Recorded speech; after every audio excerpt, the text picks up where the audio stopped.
IT job కోసం try చేస్తున్నారా? Coding tutor లో ట్రైనింగ్ తో పాటు stipend and 100% job guarantee. Khairatabad గణనాథుడు కొలువు తీరారు. ముఖ్యమంత్రి రేవంత్ రెడ్డి తొలి పూజలో పాల్గొన్నారు. ప్రస్తుతానికి భక్త జన కోలాహలంతో ఇక్కడంతా భక్తులందరూ కూడా విచ్చేస్తున్నారు. మనతో పాటు ఖైరతాబాద్ కార్పొరేటర్ గారు విజయరెడ్డి గారు, వారితో మాట్లాడదాం. మేడం, ఖైరతాబాద్ విగ్రహాన్ని మొత్తానికి తొలి పూజ కూడా కార్యక్రమం అయిపోయింది. ఈసారి ఏ విధంగా ఉండబోతున్నాయి పూజా కార్యక్రమం? ముందుగా వీక్షిస్తున్న వారందరికీ కూడా వినాయక చవితి శుభాకాంక్షలు.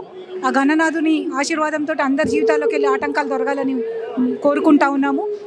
ఈసారి గణేశుడు మళ్ళీ 70 ఏళ్ళు పూర్తి చేసుకున్నాడు కాబట్టి ఖైరతాబాద్ గణేశుని విశిష్టత ఈసారి చాలా ఎక్కువ ఉన్నది.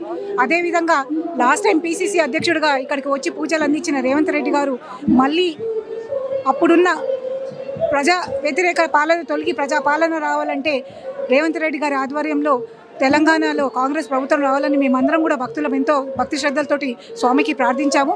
ఆ మొర ఆలకించి ఈసారి మొదటి పూజ అయిన ముఖ్యమంత్రిగా చేయడం చాలా సంతోషకరంగా ఉంది. ప్రజాపాలనలో ఉన్న ఆటంకాలను తొలగి తెలంగాణ ప్రజలకు అందరికీ కూడా ఆయన మంచి సేవ చేయగలగాలని ఆ గణేశుని ఆశీర్వాదం అందరికీ ఉండాలని మనస్ఫూర్తిగా కోరుకుంటున్నాను.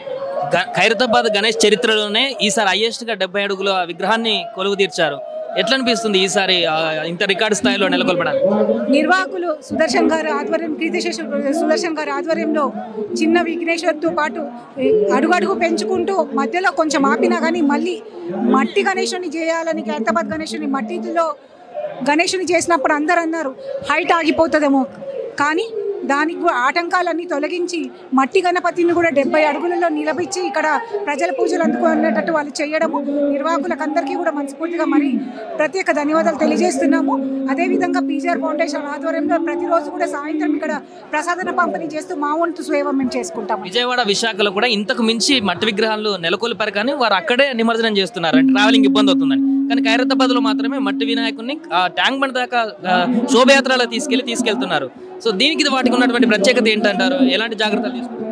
ఖైరతాబాద్ గణేశుడు నేను అన్నట్టు ఇందాక మేము చెప్పినట్టు 70 ఏళ్ళ నుంచి ఎంతో నమ్మకంతో ఇక్కడ ప్రజలు వస్తూ ఉంటారు. రాష్ట్ర నలుమూలల నుంచి కూడా వచ్చి స్వామిని 11 రోజుల్లో దర్శనం చేసుకుంటారు.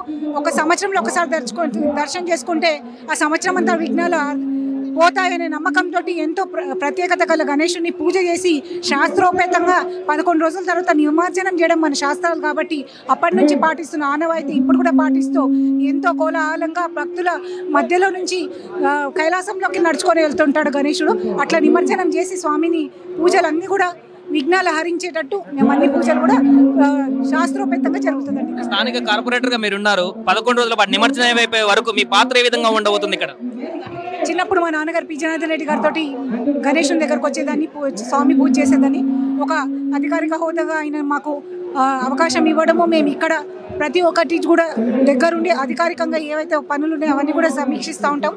అదేవిధంగా PGR ఫౌండేషన్ ఆధ్వర్యంలో కూడా ఈ 11 రోజులు ప్రసాద పంపిణీ భక్తులకు చేస్తూ ఉంటాము.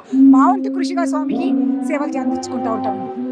అది మొత్తానికి విజయరెడ్డి గారు చెప్తున్నటువంటి విషయం. ఖైరతాబాద్ లో ఎవ్రీ ఇయర్ మాదిగా ఈసారి కూడా ఉత్సవాలు కొనసాగబోతున్నాయి. ఈసారి హైయెస్ట్ గా 70 అడుగుల వరకు నిర్మించినటువంటి ఖైరతాబాద్ గణనాథుని చాలా అంగరంగ వైభవంగా ఈసారి ఉత్సవాలను కూడా నిర్వహిస్తాం. దానికి అన్ని వేళల నా సహాయ సహకారాలు కూడా ఉంటాయంటూ కూడా విజయరెడ్డి గారు చెప్తున్నారు. కెమెరామెన్ క్రాంతితో సాయి, ఖైరతాబాద్ నుంచి.